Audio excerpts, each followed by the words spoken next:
آپ کو اللہ کی طرف سے کشادگی اور فراخی کی امید تھی، جبکہ قریش کی طرف سے شر اور گرفت کا ڈر بھی تھا، اس لیے آپ نے احتیاط فرمائی۔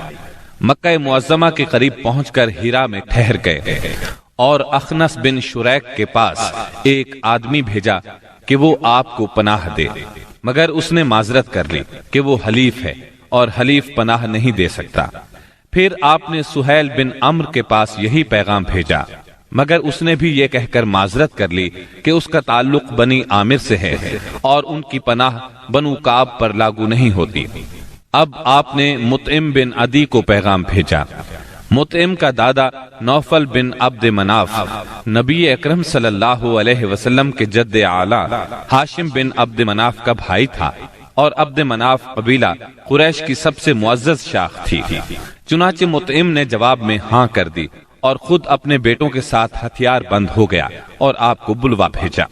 آپ تشریف لائے، مسجد حرام میں داخل ہوئے، پہلے خانہ کعبہ کا طواف کیا، پھر 2 رکعت نماز ادا کی، اس کے بعد گھر تشریف لے گئے۔ اس دوران میں مطعم بن عدی اور اس کی اولاد نے مسلح حالت میں آپ کو اپنے گھیرے میں لیے رکھا، اور مطعم نے قریش میں اعلان کیا کہ اس نے محمد صلی اللہ علیہ وسلم کو پناہ دے رکھی ہے۔ قریش نے اس کی اس پناہ کو منظور کیا۔ رسول اللہ صلی اللہ علیہ وسلم کا معمول تھا کہ جب حج کا زمانہ آتا اور قبائل عرب مکہ معظمہ کے قرب و جوار میں اترتے تو آپ ایک ایک قبیلے کے پاس جاتے، اسلام کی تبلیغ فرماتے، میلوں میں جا کر بھی واعظ فرماتے، قبائل کا دورہ بھی کرتے۔ طائف سے واپس آ کر آپ نے تبلیغی سرگرمیوں کا دائرہ وسیع کر دیا۔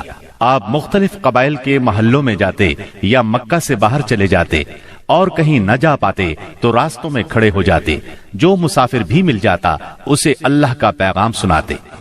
آپ کی تبلیغی کوششوں سے جہاں عام آدمیوں نے اسلام قبول کیا، وہاں اثر و رسوخ رکھنے والے خواص نے بھی اس نعمت کو حاصل کیا۔ ان میں سے چند نام یہ ہیں۔ سوید بن سامت رضی اللہ عنہ، یہ انصار مدینہ کے قبیلہ خزرج سے تعلق رکھتے تھے، شاعری اور جنگ میں نمایاں تھے، امثال لقمان کے حافظ تھے، یعنی سابقہ آسمانی صحیفے کے حافظ تھے۔ یہ جب مدینہ منورہ واپس پہنچے تو جنگ بؤاس چھڑ گئی اور اسی میں قتل کر دیے گئے۔ یہ مدینے کے پہلے نوجوان تھے جو آپ کی دعوت سے متاثر ہوئے۔ ایاس بن معاذ رضی اللہ عنہ، مدینہ منورہ کے مشہور قبائل اوس اور خزرج کے خونریز مارکوں میں قبیلہ اوس کو شکست ہوئی، اور اوس کے معزز لوگ قریش مکہ کے پاس گئے کہ خزرج کے مقابلے میں انہیں اپنا حلیف بنا لیں۔ ایاس بن معاذ اس وفد کے رکن تھے۔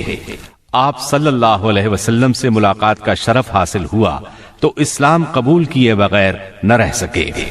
جب یہ واپس مدینے پہنچے تو ان کا انتقال ہو گیا۔ زماد ازدی رضی اللہ عنہ، یہ یمن کے باشندے اور قبیلہ ازد شنوا کے ایک فرد تھے۔ اہل عرب میں جھاڑ پھونک اور تعویذ گنڈے کے لیے مشہور تھے۔ انہیں کسی نے آپ کے بارے میں بتایا کہ آپ پر جنات کا اثر ہے، تو یہ آپ کا علاج کرنے کی غرض سے مکہ آئے، اور پہلی ہی ملاقات میں آپ کے ہاتھوں پر بیعت کر کے اسلام قبول کیا، پھر واپس یمن چلے گئے۔ طفیل بن عمرو دوسی رضی اللہ عنہ، یہ یمن کے قبیلے دوس کے سردار تھے، وہاں ان کی ایک طرح سے حکومت تھی۔ خود شاعر تھے، بہت ذہین تھے۔ مکہ میں ان کی آمد پر اہل مکہ نے شہر سے باہر نکل کر ان کا استقبال کیا۔ آپ سے ملاقات کا شرف حاصل ہوا۔ آپ نے اسلام کی تعلیمات سنائی، قرآن کریم کی بعض آیات کی تلاوت فرمائی۔ اللہ کے کلام کے اثر سے وہ بھی ایمان لے آئے۔ ابو ذر غفاری رضی اللہ عنہ، یہ یثرب کے اطراف میں رہنے والے تھے۔ رسول اللہ صلی اللہ علیہ وسلم سے ملنے کی خواہش میں پیدل چل کر مکہ معظمہ پہنچے۔ سیدنا علی رضی اللہ عنہ کے ساتھ آپ کی خدمت میں پہنچے۔ آپ نے انہیں اسلام کی تلقین کی۔